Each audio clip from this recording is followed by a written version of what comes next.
자, 오늘 말씀은 은혜로 살아가십니까? 라는 제목으로 말씀을 드립니다.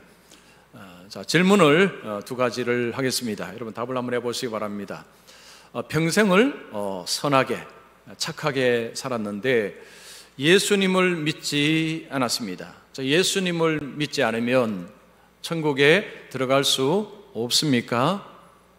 네, 들어갈 수 없습니다. 성경적인 답변입니다. 자, 두 번째는요, 반대입니다. 평생을 악하게 살았습니다. 나쁜 일을 많이 했습니다. 죽기 전에 예수님을 믿었습니다. 자, 이분은 천국에 들어갈 수 있습니까? 네, 들어갈 수 있습니다. 여러분, 이 두 가지 질문은요, 우리 신앙에 굉장히 중요한 질문입니다. 자, 그런데 이 두 가지 질문 중에서 교회에 다니는 분들 중에 많은 분들이 좀 불편해하는 질문이 있습니다. 여러분, 첫 번째 것일까요? 두 번째 것일까요? 두 번째 것입니다. 자, 두 번째 것을 적지 않은 분들이 불편해합니다. 왜 그럴까요? 평생 예수 믿은 사람들이 있습니다. 그리고 주님을 위해서 헌신했습니다. 그리고 주님으로 인해서 고난까지도 받은 사람들이 있습니다. 근데 마지막에 평생 나쁜 일 하다가 마지막에 예수 믿는 사람들과 똑같이 그냥 구원을 받으면 이건 너무 불공평하지 않는가, 이런 생각이 들기 때문입니다. 자, 이 두 번째 질문이 예라는 근거가 뭘까요? 예수님께서 십자가를 지실 때 양쪽에 강도가 있었습니다. 한 강도가 예수님을 비난했습니다. 그때 다른 편 강도가 그 강도를 향해서 예수님을 변호했습니다. 예수님은 잘못한 일이 없다, 예수님은 항상 옳다라는 식으로 이야기를 했습니다. 그리고 그 강도는 예수님께 이렇게 이야기했습니다. 당신의 나라에 임하실 때 나를 기억하소서. 당신의 나라에 임하실 때 나를 기억하소서. 자신을 예수님께 의탁했습니다. 그때 예수님이 오늘 내가 나와 함께 낙원에 있으리라 구원을 약속하셨습니다. 이 이야기를 들을 때 불편한 마음이 든 수 있습니다. 하나님이 불공평하게 보인다는 생각이 들면 불편하게 느껴질 수 있습니다. 그래서 어떤 사람들은 기독교를 반지성적이다, 반상식적이다 라고 비난을 합니다. 이런 비난하는 분들이 요즘 참 많습니다. 세상에 인텔리하다고 하는 분들 중에 이런 분들이 꽤 많습니다. 그런데 그런 분들이 한 가지 놓치고 있는 것이 있습니다. 바로 은혜입니다. 은혜입니다. 여러분, 기독교를 이해하기 위해서, 기독교의 구원을 이해하기 위해서, 성경을 이해하기 위해서는 반드시 알아야 되는 것이 은혜입니다. 은혜를 알지 못하면 기독교는 반지성적, 반상식적이라고 매도하기가 쉽습니다. 성경은 구원을 이야기할 때는요, 항상 은혜를 먼저 이야기합니다. 너희가 그 은혜를 인하여 믿음으로 말미암아 구원을 얻었나니 너희는 그 은혜로 인하여, 은혜가 먼저 옵니다. 은혜로 인해서 구원을 받았다라고 성경은 우리에게 이야기합니다. 하나님은 예수 믿는 사람들 구원 얻는 비결이 은혜에 기인한다라고 이야기합니다. 예수 믿는 사람들은 은혜 받은 사람들입니다. 그러면 어떻게 살아야 됩니까? 은혜로 살아야 합니다. 자, 여러분 은혜로 살고 계십니까? 정말로요? 여러분, 은혜로 산다는 것 자체가 말처럼 쉬운 것은 아닙니다. 결국 쉽지 않습니다. 여러분, 내 입으로는 은혜로 산다고 하지만 삶은 은혜로 살지 않을 수도 있습니다. 오늘 말씀을 잘 들어보십시오. 오늘은 이 말씀은 두 번째 질문에 대한 근거이기도 하고 왜 우리가 은혜로 살아야 되는가에 대한 말씀이기도 합니다. 제가 두 가지를 말씀드립니다. 여러분, 두 가지를 가슴에 잘 새기시면 은혜로 살아가실 수가 있습니다. 자, 첫 번째입니다. 은혜로 부르셨다는 것을 아는 자는 은혜로 살아간다. 내가 은혜로 부르심을 받았다는 것을 아는 자는 은혜로 살아갑니다. 어떤 사람이 포도원을 소유하고 있습니다. 이 포도원이 굉장히 큰 규모의 포도원입니다. 아마도 수확철인 것 같습니다. 일꾼들을 부르기 위해서 장터로 갑니다. 요즘식으로 말하면 인력시장입니다. 인력시장으로 가서 사람들, 품꾼이죠. 일꾼들을 데리고 옵니다. 이른 아침은 6시를 말합니다. 유대에서는 일출, 일몰 그 중간에 일을 합니다. 일출은 6시, 오전 6시, 그리고 일몰 오후 6시입니다. 오전 6시부터 오후 6시까지 이게 일하는 시간이었습니다. 주인은 아침 6시, 이른 아침에 장터로 갑니다. 어느 정도의 사람들을 부릅니다. 부르고 그들과 계약을 맺습니다. 계약의 내용은 여러분들에게 한 데나리온을 주겠다는 것입니다. 아침 6시에 일찍 나와서 일거리를 찾는 사람들에게 어떤 사람이 와서 한 데나리온을 주겠습니다라고 약속했을 때 그들은 매우 만족을 했을 것입니다. 왜요? 왜 만족을 했을까요? 여러분, 그 당시에 한 데나리온은 노동자 하루 품삯이라고 알려져 있습니다. 그런데 조금 더 엄밀하게 들어가면 모든 노동자가 하루에 한 데나리온씩을 받는 것은 아니었다고 합니다. 즉, 기술이 있고 경쟁력이 있는 사람들, 요즘식으로 하면 정규직을 가진 사람들은 그 정도의 보수를 받지만 기술이 없는 사람들, 경쟁력이 없는 사람들에게는 하루 일해서 한 데나리온을 받는 것이 쉽지 않았다고 합니다. 장터에 나온 사람들, 기술이 없는 사람들일 가능성이 많습니다. 하루 벌어서 하루 살아가는 사람들, 경쟁력이 별로 없는 사람들 가능성이 많습니다. 그런데 그들을 불러서는 포도원 주인이 당신들에게 한 데나리온을 주겠습니다 라고 약속을 했으니 그들은 기쁠 수밖에 없습니다. 그 주인이 얼마나 너그럽게 보였겠습니까? 와, 참, 이 사람 참 좋은 주인이구나. 그들은 기쁘게 포도원에 들어가서 일을 시작했을 것입니다. 주인은 6시에 장터에 나가서 사람들을 모아오고는 또 나갑니다. 9시입니다. 유대 시간에 플러스 6을 하면 오늘 시간으로 계산이 됩니다. 유다의 3시는 오전 9시입니다. 주인은 오전 9시에 장터에 가서 또 일꾼들을 불러 모읍니다. 그들에게 주인은 약속을 다르게 합니다. 4절 보십시오. 상당하게 주리라. 6시에는 한 데나리온을 약속했습니다. 그런데 지금 9시에 가서는 상당하게 주겠습니다라고 약속을 합니다. 이 상당하게 준다는 것은 정당하게 주겠습니다, 손해보지 않도록 해주겠습니다라는 의미입니다. 9시에 지금 일거리를 찾은 사람들은 아침 3시간 동안은 일을 못한 사람들입니다. 그들에게 상당하게 내가 보상을 해줄 테니 우리 포도원에 와서 일하십시오 할 때 그들은 기쁨으로 갔을 것입니다. 그런데 주인은 여기서 그치지 않습니다. 12시에 또 나갑니다. 오후 3시에 또 나갑니다. 12시는 그냥 하루에 반이 흐른 시간입니다. 12시, 3시에 나가서 또 일꾼들을 부릅니다. 그들은 거의 반 일을 못한 사람입니다. 오후 3시는 반 이상을 못한 사람입니다. 아마 그들은 마음속에 오늘은 일거리를 찾기가 어렵겠구나, 오늘은 집에 뭔가 손에 좀 들고 가기가 힘들겠구나 라고 생각을 했을 것입니다. 그런데 어떤 포도원 주인이 와서 그들을 부르고는 그들에게 포도원 일을 할 수 있도록 기회를 준 것입니다. 그들은 이 일을 하게 된 것 자체로 인해서 매우 기뻐했을 것입니다. 포도원의 일꾼들이 열심히 일을 합니다. 오후 5시가 되었습니다.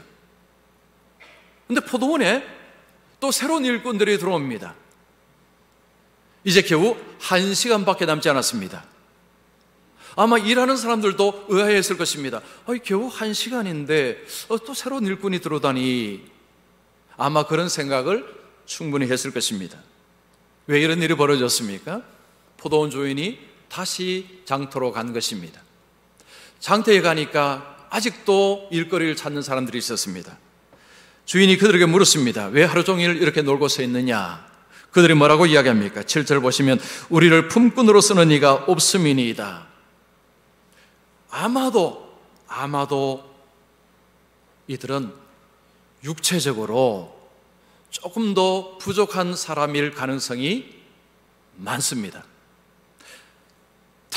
그때까지 부름을 못 받았다는 것은 아마도 육체적으로 좀 약해질 가능성이 충분히 있습니다. 주인은 그들을 부릅니다. 너희도 포도원에 들어가라 하고 일거리를 주었습니다.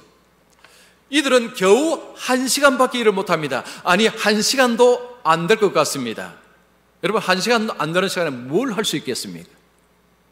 그들은 요 짧은 시간이라도 일을 할 수 있게 되고 그리고 조금 받을 수 있게 되는 것에서 아마도 감사했을 것입니다.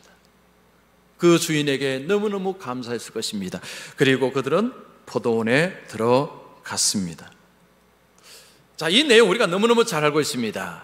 이 본문을 읽을 때에 여러분 궁금증이 하나가 생깁니다. 이런 것입니다.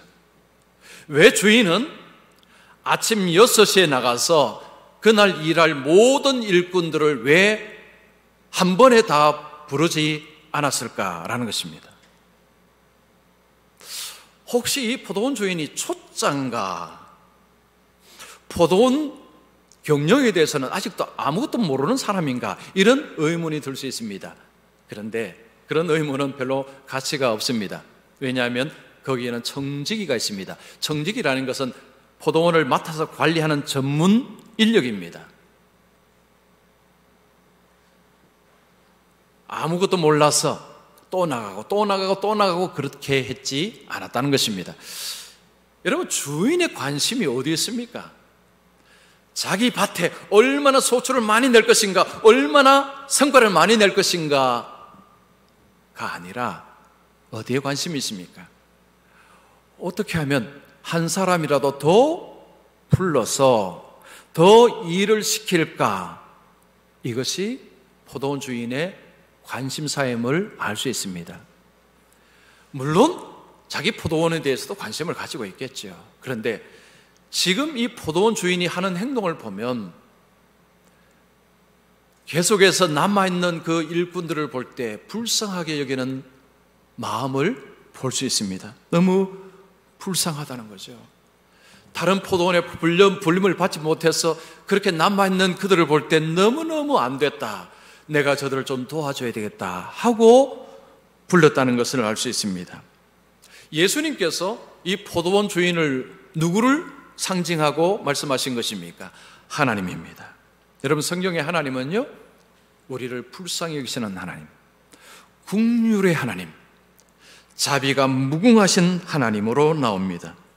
예레미야 애가에 이런 말씀이 있습니다. 여호와의 인자와 긍휼이 무궁하심으로 우리가 진멸되지 아니함이니이다. 우리가 구원받을 수 있는 것은 하나님의 자비와 긍휼이 무궁하시기 때문이다 라고 이야기를 합니다. 하나님이 우리를 불쌍히 여기시는 것 덕분에 우리에게 유익이 있습니다. 하나님은 우리의 삶의 필요를 채우십니다. 여러분 빌립보서 4장 19절 말씀, 자, 이 말씀 같이 읽습니다. 시작. 또 예수 안에서 그 풍성한 대로 너희 모든 쓸 것을 채우시리라. 하나님이 예수 안에 있는 자에게 날마다 쓸 것을 풍성한 대로 채우신다라고 말씀합니다. 우리의 날마다의 삶 속에 주어지는 것, 여러분 내가 수고하고 내가 땀 흘리고 내가 힘써서라고 생각하시겠지만 성경은 그렇게 말씀하지 않습니다. 하나님께서 채우셨다, 하나님이 공급하셨다라고 말씀합니다. 하나님은 우리를 불쌍히 여기시고 우리를 부르시고 우리에게 좋은 것을 주시고 그리고 하나님 우리에게 일거리를 주십니다. 고린도전서 15장 58절, 자 같이 읽습니다. 시작. 내 사랑하는 형제들아, 견실하며 흔들리지 말고 항상 주의 일에 더 힘쓰는 자들이 되라. 이는 너희 수고가 주 안에서 헛되지 않은 줄 알미라. 항상 주의 일에 힘쓰는 자들이 되라. 그리고 그 뒤에 약속이 붙어 있습니다. 너희 수고가 주 안에서 헛되지 않을 것이다. 헛되지 않는다는 것은 포도원 주인이 9시에 나가서 사람들을 부를 때 내가 상당하게 주겠노라 하는 의미하고 일맥상통하는 표현입니다. 하나님은 우리를 부르시고 우리에게 일거리를 주십니다. 그리고는 약속하십니다. 너희의 수고가 상당한 보응을 받을 것이다. 자, 그런데 현실로 한번 와보겠습니다. 여러분, 현실 속에서 하나님의 일을 하는 것이 부담으로 다가옵니까? 아니면 즐거움으로 다가옵니까? 답은 하지 마십시오. 이미 답은 정해져 있습니다. 하나님의 일이 현실적으로 부담으로 다가옵니다. 왜 그럴까요? 여러분, 우리가 하나님의 일을 할 때에 질문을 좀 잘할 필요가 있습니다. 생각을 좀 잘해야 되는데, 이렇게 생각을 많이 우리가 하게 됩니다. 내가 왜 이 일을 해야 하나? 내가 왜 이 일을 해야 하나? 여러분, 우리가 하나님 일을 할 때 내가 왜 이 일을 해야 되나? 라고 질문을 자신에게 던질 수 있습니다. 여러분, 이 질문의 초점은 납니다. 내가, 그리고 일이 초점입니다. 내가 왜 이 일을 해야 하나? 이렇게 자신에게 질문하면요, 도망갈 가능성이 농후합니다. 안 할 가능성이 매우 높습니다. 피하고 싶은 것입니다. 너무 부담스럽다는 거죠. 여러분, 질문을 바꿔야 됩니다. 초점을 나와 일이 아니고 하나님께로 초점을 바꿔야 됩니다. 하나님은 왜 많은 사람들 중에서 나를 부르셨을까? 하나님은 왜 많은 사람들 중에서 나 같은 자를 부르셨을까? 초점을 하나님께로 가야 됩니다.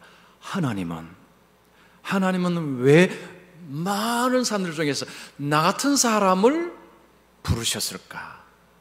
여러분, 이렇게 질문하면요, 은혜로 가게 되어 있습니다. 은혜로 가는 기차를 탄 것입니다. 자, 여러분, 요즘 하나님의 부르심을 따라서 살고 계십니까? 아니면 먹고 사는 것이 바빠서 하나님의 일에는 별로 관심을 두고 있지 않습니까? 자, 솔직하게 자신을 한번 보십시오.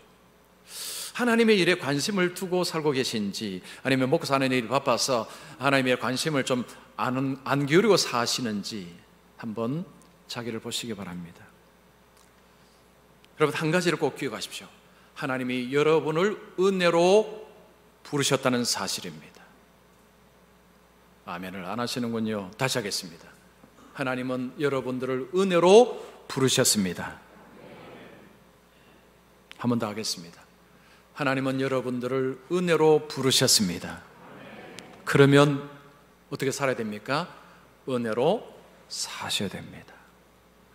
하나님이 나를 은혜로 부르셨다는 것을 아는 자는 은혜로 살아갈 수밖에 없습니다. 자, 저는 우리 성도님들이요, 저도 포함해서 하나님께서 은혜로 부르셨다는 것을 알고 은혜로 살아가시기를 축원합니다. 아까보다 아멘이 더 줄어들었군요. 여러분, 더운데 좀 소리라도 크게 좀 내시기 바랍니다. 자, 두 번째입니다. 자신의 약함을, 이 약함, 다른 말로 하면 부족을, 자신의 약함을 아는 자는 은혜로 살아간다. 포도원에서 일꾼들이 열심히 일하는데 6시가 되었습니다. 6시가 되었다는 것은 일이 끝나게 되었다는 것입니다. 일이 끝나면 그들은 일당을 받습니다. 아침 6시에 와서 열심히 일한 사람들은, 여러분, 일한 것이 힘들었을까요? 힘 안 들었을까요? 별로 힘 안 들었을 것입니다. 와, 주인이 나의 가치를 엄청나게 챙겨주셔서 한 데나리온을 준다고 했으니까, 내가 그 한 데나리온을 가지고 이제 뭘 사고 해서 내가 집에 가고, 이런 막 부푼 생각을 하면서 기다렸을 것입니다. 그리고 9시에 온 사람들, 12시에 온 사람들, 3시에 온 사람들은 한 데나리온은 아니지만 그래도 그래도 내가 오늘 일당을 뭔가 좀 받을 수 있어서 참 좋다. 마지막에 온 사람들은요, 작게 일했지만 그래도 조금이라도 받게 되어서 너무너무 좋다 하고 기대를 하면서 이제 일당을 받기 위해서 아마 줄을 섰을 것입니다. 자, 주인은 청지기를 부릅니다. 청지기를 불러서 나중 온 사람부터 일당을 주라고 지시를 합니다. 보통은 먼저 온 사람에게 주는 것입니다. 근데 지금 주인은 반대로 이야기합니다. 오후 5시에 와서 일한 사람에게 먼저 일당을 주라고 이야기합니다. 이렇게 부르겠죠. 오후 5시에 온 사람들, 자, 앞으로 오십시오, 앞으로 오십시오. 막 그들 영문도 모르고 뒤에 줄 서 있다가 아마 앞으로 왔을 것입니다. 청지기가 그들에게 임금을 줍니다. 받았습니다. 얼마 받았습니까? 1데나리온 받았습니다. 여러분 같으면 어떻게 하실래요? 일 조금 했는데 1데나리온 받았습니다. 여러분 막 놀래 자빠지지 않겠습니까? 아마도 어떤 사람은 이렇게 이야기했을 것입니다. 이거 뭐 혹시 잘못 주신 건 아닙니까? 저는 겨우 한 시간 정도밖에 일을 못했는데 이거 좀 이상합니다. 아마도 그렇게 이야기했을 사람이 있습니다. 그런데 청지기가 뭐라고 했을까요? 주인이 당신들에게 이렇게 주라고 했습니다. 저는 시킨 대로 할 뿐입니다. 그 사람들이 주인을 보면서 어떻게 했을까? 연신절했을 것입니다. 연신 인사하고 고맙습니다. 자, 그 뒤에 사람들이 줄을 쭉 서 있습니다. 그 뒤에 누가 있습니까? 오후 3시에 온 사람. 그때부터 열심히 계산합니다. 막 계산합니다. 1시간 일한 사람에게 1데나리온을 줬으니까 나는 3시간을 일했으니까 그러면 3데나리온을 준다는 것인가? 3데나리온은 좀 많고 그래도 1데나리온 반 정도는 안 주겠나? 라고 이제 기대를 하고 아주 큰 기대를 가지고 이제 손을 내밀었습니다. 얼마 받았습니까? 1데나리온 받았습니다. 자, 여러분 같으면 기분이 좋을까요? 안 좋을까요? 기분이 안 좋습니다. 어라? 이건 아니잖아. 왜 1데나리온이지? 입이 튀어나옵니다. 자, 그리고 쭉 받았습니다. 그 다음 12시에 온 사람들. 12시에 온 사람들은 앞에 1데나리온을 보고 저 사람은 뭐 2시간 정도만 더 일했기 때문에 뭐 저런 거고 나는 더 많이 일했으니까 그래도 조금 더 주지 않겠느냐 하고 손을 내밀었는데 얼마 받았습니까? 1데나리온 받았습니다. 여러분 3시에 온 사람이 입이 더 나올까요? 정오에 온 사람이 입이 더 나올까요? 여러분 입 나온 경험이 없으신가 봅니다. 12시에 온 사람이 입이 더 나오겠죠. 그리고 9시에 온 사람도 1데나리온. 자, 6시에 온 사람, 이런 사람들이 지금 가장 큰 기대치가 가장 큽니다. 그들도 손을 내밀었습니다. 얼마 받았습니까? 1데나리온 받았습니다. 사람들이 전부 원망합니다. 여러분 11절 보면 받은 후 집주인을 원망하이르되 이게 전부 원망했다는 것입니다. 그런데 이 원망의 강도가 가장 센 사람들이 누구일까요? 6시에 온 사람들입니다. 자, 그들의 말을 들어보겠습니다. 12절 보십시오. 나중 온 이 사람들은 1시간밖에 일하지 아니하였거늘 그들을 종일 수고하며 더위를 견딘 우리와 같게 하였나이다. 가장 먼저 온 사람들이 하는 불평의 내용입니다. 저들은 겨우 1시간 일했습니다. 우리는 하루 종일 고생했는데 왜 1데나리온입니까? 하면서 그들은 분노하고 있습니다. 자, 제가 질문할게요. 여러분 답해 보십시오. 여러분 이 분노가 정당합니까? 이 분노가 말이 됩니까? 말이 되지 않습니다. 왜요? 주인은 그들과 계약을 맺을 때 분명히 1데나리온을 주겠다고 약속했습니다. 그리고 그 약속을 이행했습니다. 그들은 처음에 그 계약서를 쓸 때에 만족했을 것입니다. 와, 내가 이 1데나리온을 오늘 내가 벌 수 있겠구나. 그렇게 좋아했던 사람이 왜 입이 갑자기 툭 튀어나오고 왜 분노하는 이런 일이 왜 벌어졌습니까? 비교 때문입니다. 그들은 비교하기 시작했습니다. 비교하면서 마음에 분노와 원망이 들어오기 시작한 것입니다. 여러분, 그들의 언어를 다시 한번 보시면요, 종일 수고하여 더위를 견딘 우리와 라고 표현합니다. 여기서 수고라는 표현은 어떤 큰 병에 걸리거나 아니면 무거운 세금 때문에 큰 고통을 겪을 때 쓰는 표현이라고 합니다. 그들은 지금 주인에게 우리가 얼마나 고생했는지 당신은 아십니까? 이런 이야기야.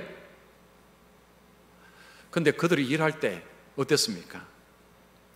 오늘 한 대련을 받을 수 있으니까 뭐 이거 쯤이야, 이건 뭐 큰 날, 그렇게 일했는데, 근데 그들의 입에서 뭡니까? 우리가 얼마나 언어가 바뀌어버렸습니다. 말이 바뀌어버렸습니다. 그들은 은혜를 권리로 바꿔버렸습니다. 은혜를 권리로 바꿔치기 했습니다. 주인은 그들에게 은혜로 대했는데 그들은 지금 권리 주장합니다. 저 사람은 1시간밖에 일하지 않았는데 한 데나리온 받았으니 우리는 훨씬 더 일을 많이 했기에 우리는 더 많이 받을 권리가 있습니다. 권리 주장을 하기 시작하는 것입니다. 여러분, 이들이 주인께 권리 주장을 할 권리가 있습니까? 없습니까? 없어요. 왜냐하면 주인이 그들을 부를 때에 권리 주장하지 않았습니다. 당신 무슨 기술이 있습니까? 기술이 없네요. 그러면 0.5 데나리온. 당신은요, 몸이 좀 약하네요. 0.3 데나리온. 이게 권리 주장하는 것입니다. 근데 주인은 권리 주장하지 않았습니다. 당신들에게 내가 충분히 주겠습니다. 당신들이 바깥에서 받을 수 없을 일당을 내가 주겠습니다. 한 데나리온 주겠습니다. 은혜로 그들에게 나갔는데 그들은 권리 주장으로 분노하고 있습니다. 여러분, 이게 말이 됩니까? 이게 말이 됩니까? 제가 지난주에 어떤 책에서 읽은 이야기입니다. 어떤 사람이 가난하게 자랐답니다. 나중에 사업을 하고 좀 돈을 이렇게 벌게 되었습니다. 자기의 어린 때의 가난한 시절을 생각하고 학생들 좀 도와야 되겠다 생각을 했습니다. 그래서 대학생들 여러 명에게 학비를 이렇게 후원을 하기 시작했습니다. 계속 후원을 하다가 회사가 좀 어려워졌습니다. 그래서 학비를 보내야 될 때 보내지 못하는 일이 벌어졌습니다. 그래서 이분이 학생들에게 일일이 전화를 했다고 합니다. 내가 지금 우리가 회사가 어려워서 지금은 보내지 못하지만 한 2달 정도면 그때는 보내줄 수 있으니까 조금만 기다려 주세요. 그러니까 대부분 학생들이 괜찮습니다. 너무너무 감사합니다. 라고 했는데 한 학생은요, 분노하더랍니다. 자, 한번 들어보십시오. 이제 와서 돈이 없다니요. 선생님이 후원하신다고 나선 바람에 다른 사람들이 도와준다는 것도 다 거절했어요. 그런데 이제 와 돈을 못 주신다면 대체 어디 가서 학비를 구하란 말입니까? 이 학생이요, 이분에게 막 분노를 하더랍니다. 그래서 이분이 학생에게 잘못했다고 사과했답니다. 내가 미안해요. 제때 보내줘야 되는데, 내가 미안해요 하고, 내가 학교 가서 행정처에 가서 한 2달만 유예하면 내가 그때 돈을 보내주겠다고 내가 부탁할 테니까 학생은 그냥 가만히 계세요. 내가 알아서 할게요. 라고 했답니다. 근데 그 학생이요, 이렇게 말했답니다. 저를 얼마나 더 곤란하게 만들려고 그러세요. 선생님이 학교에 오면 제가 남에게 도움을 받아 학교에 다닌다는 사실을 모두가 알게 되잖아요. 친구들이 저를 얼마나 우습게 보겠어요. 이건 뭐 이런 일이 있습니까? 그래서 이분이 충격을 받았답니다. 실컷 도와주고 욕 얻어먹은 것입니다. 호의를 베풀었는데 상대는 권리 주장을 하기 시작하는 것입니다. 이런 말이 있습니다. 친절이 계속되면 권리인 줄 안다. 여러분, 이것을 한번 좀 적어 놓으시면 좋습니다. 친절이 계속되면 권리인 줄 안다. 친절이 계속되면요, 나중에 권리 주장하는 일이 벌어지는 것입니다. 바로 이 학생이 그렇고, 그리고 6시에 온 일꾼들이 그렇습니다. 자, 권리 주장합니다. 주인은 뭐라고 이야기합니까? 13절, 14절 보십시오. 주인이 그 중에 한 사람에게 대답하여 이르되 친구여 내가 네게 잘못한 것이 없노라. 내가 나와 한 데나리온의 약속을 하지 아니하였느냐. 내 것이나 가지고 가라. 나중은 이 사람에게 너와 같이 주는 것이 내 뜻이니라. 주인은 말합니다. 내가 뭘 잘못했다고 내가 분노하느냐. 내가 뭘 잘못했느냐. 나는 너와 한 약속을 지켰다. 내가 이렇게 하는 것은 내가 원하는 것이다. 그리고 15절에 내 것을 가지고 내 뜻대로 할 것이 아니냐. 내가 선함으로 내가 악하게 보느냐. 이건 난 내 것이다. 내 것인데 내가 알아서 하는데 너가 와 이래라 저래라 하느냐. 이게 내 돈이냐? 이게 너희 돈이냐? 그런 이야기입니다. 여러분, 오후 5시 이전에 온 사람들, 그리고 6시에 와서 일하는 사람들의 문제가 무엇입니까? 그들 자신을 모른다는 것입니다.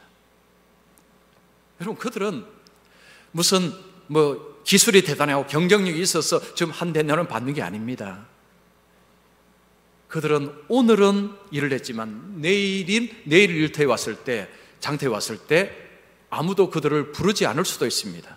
여러분, 지금 그때는 경제가 아주 안 좋을 때입니다. 부름을 못 받을 수도 있습니다. 왜냐? 변변한 기술이 없기 때문에. 경쟁력이 없는 사람들입니다. 그런데 지금 그들의 말을 들어보면 자기들을 굉장한 줄로 착각하고 있습니다. 자기 자신을 잊어버렸습니다. 여러분, 우리 또한 이럴 때가 있습니다. 기도할 때, 기도 응답하지 않을 때 원망합니다. 봉사하고 헌금하고 하는데 원하는 대로 되지 않을 때 원망합니다. 여러분, 그런 경험들 아마 있을 것입니다. 우리의 약함을 알지 못하면 마치 내가 대단한 것처럼 하나님 앞에 권리 주장을 하는 경우들이 있습니다. 바울은 고린도 교회 성도들에게 그들의 모습을 적나라하게 표현합니다. 고린도전서 1장 27절 28절. 자, 우리 같이 읽습니다. 시작. 하나님께서 세상에 미련한 것들을 택하사 지혜 있는 자들을 부끄럽게 하려 하시고 세상에 약한 것들을 택하사 강한 것들을 부끄럽게 하려 하시며 하나님께서 세상에 천한 것들과 멸시받는 것들과 없는 것들을 택하사 있는 것들을 폐하려 하시나니. 고린도 교회 성도들을 표현할 때 미련하고 약하고 천하고 아무것도 아는 자들을 하나님이 택하셨다. 여러분, 이것은 단지 고린도 교회 성도들에게만 해당되는 이야기일까요? 오늘 우리에게는 해당 사항이 없다고 생각하십니까? 여러분은 여러분 자신을 어떻게 생각하십니까? 강하다고 생각하십니까? 제가 지난주에 어떤 책을 보니까요, 이런 표현이 있었습니다. 사람은 생각보다 별로다. 자, 먼저 한번 따라해 보십시오. 우리는 생각보다 별로다. 별로가 아니다고 생각하는 사람은 안 하셔도 됩니다. 한 번 더 하겠습니다. 나는 생각보다 별로다. 제가 그 표현을 보고요, 그게 그냥 일반 책이었어요. 기독교 책이 아니고 일반 책이었는데, 사람은 생각보다 별로다. 그 표현 자체가 얼마나 강하게 다가왔는지 모릅니다. 제가 그 표현 보면서 맞다, 옳다. 여러분, 큰 소리 치는 사람들이 있죠. 이렇게 큰 소리 치고 그래도요, 하루 지나고 이틀 지나고 한 살 먹고 두 살 먹고 되면 어떻습니까? 점점 약해집니다. 그러다가 병들어서 그러다가 죽습니다. 모든 사람들 예외 없이 모두가 가는 길입니다. 흙으로 와서 흙으로 돌아갑니다. 지금 잘생기고 큰 소리 치고 그건 지금입니다. 지금, 오늘 지금 해당됩니다. 조금만 시간이 지나면 그 잘난 얼굴도 바뀌기 시작합니다. 주름살이 생깁니다. 그리고 여기저기 아픕니다. 그러다가 드러눕습니다. 그러다가 죽음이 찾아오는 것입니다. 이것이 여러분과 저의 현 주소입니다. 우리는 생각보다 별로입니다. 저와 여러분은 생각보다 별로입니다. 그런데 하나님이 불러주셨습니다. 은혜로 불러주셨습니다. 그런데 우리는 하나님께 권리 주장을 한다면 이게 말이 됩니까 이거? 하나님 왜 기도 응답을 안 해주셨어? 하나님 내가 이렇게 했는데 말이에요. 어떻게 하나님 그러실 수 있습니까? 하나님께 권리 주장을 한다면 나는 굉장한 존재로 자기를 착각하고 있는 것입니다. 여러분, 우리는 생각보다 별로인 존재입니다. 오늘 큰 소리 친다고요? 내일 모레까지 큰 소리 칠 수 없습니다. 언제 무너질지 모릅니다. 하나님께서 우리를 은혜로 부르셨습니다. 생각보다 별로인 존재를 은혜로 부르셨습니다. 그러면 우리는 은혜로 살아가야 됩니다. 왜냐? 은혜에 희망이 있기 때문입니다. 여러분, 은혜에 희망이 있는 줄 믿습니다. 권리 주장에는 희망이 없습니다. 그러나 은혜에는 희망이 있습니다. 저는 우리 성도님들이 은혜로 살아가시기를 축원합니다. 그래서 하나님이 그 약속, 은혜에 붙은 약속, 그 약속을 누리는 복된 우리 성도님들이 되시기를 축원합니다.